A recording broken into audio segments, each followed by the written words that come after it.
Hey guys, this is Terry and आप लोग देख रहे हो Mrs Shahi tech YouTube channel. और आज के वीडियो में हम लोग बात करने वाले हैं ट्रांसफार्मर के ऊपर। उससे पहले मैं आपको बता दूं, वीडियो इन तक जरूर देखना और चैनल पे पहली बार आए तो चैनल को कर लेना सब्सक्राइब एंड वीडियो को एक लाइक कर देना। तो चलिए दोस्तों, वीडियो को करते हैं शुरू।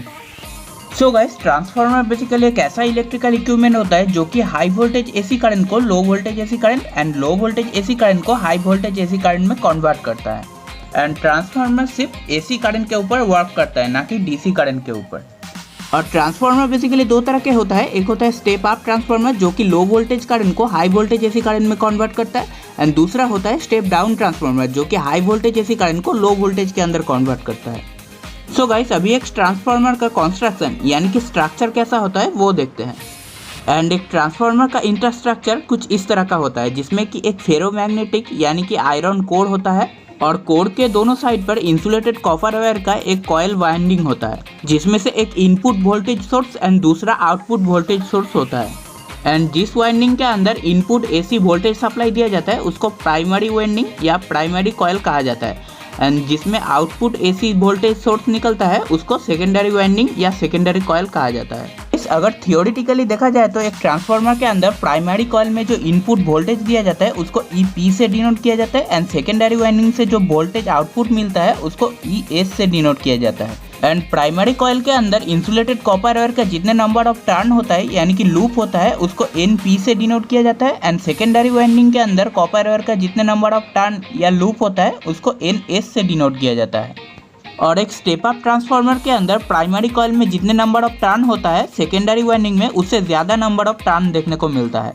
इसका मतलब स्टेप अप ट्रांसफार्मर के अंदर NP का वैल्यू NS से बहुत कम होता है, जिसकी वजह से इनपुट में जो वोल्टेज दिया जाता है वो वोल्टेज आउटपुट में बहुत ज़्यादा देखने को मिलता है।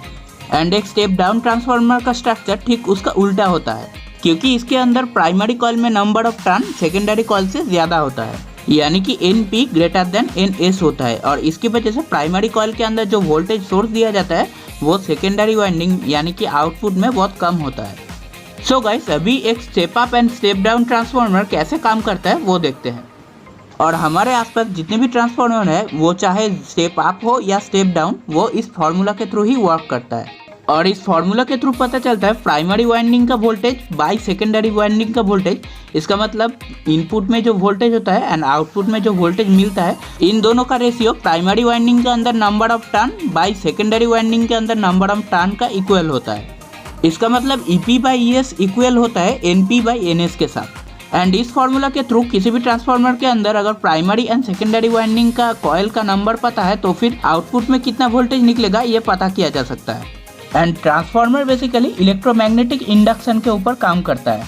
एंड एक स्टेप अप ट्रांसफार्मर के अंदर जब प्राइमरी वाइंडिंग में AC वोल्टेज सप्लाई दिया जाता है तो फिर वाइंडिंग के अंदर से करंट फ्लो करता है, जिसकी वजह से प्राइमरी वाइंडिंग में एक मैग्नेटिक फील्ड जनरेट होता है। एंड इस मैग्नेटिक फील्ड का कुछ लाइन पहुंचता है सेकेंडरी वाइंडिंग के अंदर, जिसकी वजह से सेकेंडरी वाइंडिंग के अंदर एक इंटरनल इलेक्ट्रोमोटिव फोर्स यानी कि EMF जनरेट होता है। एंड इस EMF की वजह से सेकेंडरी वाइंडिंग के अंदर भी करंट फ्लो होना चालू होता है। एंड इनपुट में जब AC सोर्स अपना पोलैरिटी चेंज करता है तब प्राइमरी कॉइल के अंदर मैग्नेटिक फील्ड का डायरेक्शन भी चेंज होता है, जिसकी वजह से सेकेंडरी वाइंडिंग के अंदर करंट फ्लो होने का डायरेक्शन भी चेंज हो जाता है।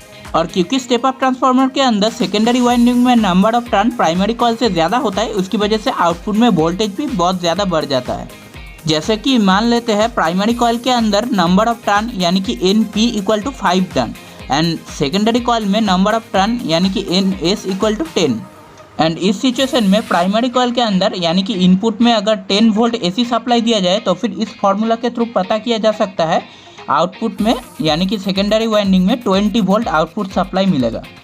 सेम कंडीशन के अंदर एक स्टेप डाउन ट्रांसफार्मर है जिसके प्राइमरी वाइंडिंग में 10 नंबर ऑफ टर्न है एंड सेकेंडरी वाइंडिंग के अंदर नंबर ऑफ टर्न है 5। इस सिचुएशन के अंदर अगर प्राइमरी वाइंडिंग के अंदर AC वोल्टेज सप्लाई दिया जाए तो फिर म्यूचुअल इंडक्शन के थ्रू सेकेंडरी वाइंडिंग में भी करंट फ्लो होगा। एंड सोर्स अपने पोलैरिटी चेंज करने पर मैग्नेटिक फील्ड का डायरेक्शन भी चेंज होगा, जिसकी वजह से सेकेंडरी वाइंडिंग के अंदर करंट का डायरेक्शन भी चेंज हो जाएगा। एंड इसी स्टेप डाउन ट्रांसफार्मर के अंदर प्राइमरी कॉइल में जो नंबर ऑफ टर्न है वो है 10 एंड सेकेंडरी कॉइल में जो नंबर ऑफ टर्न है वो है 5।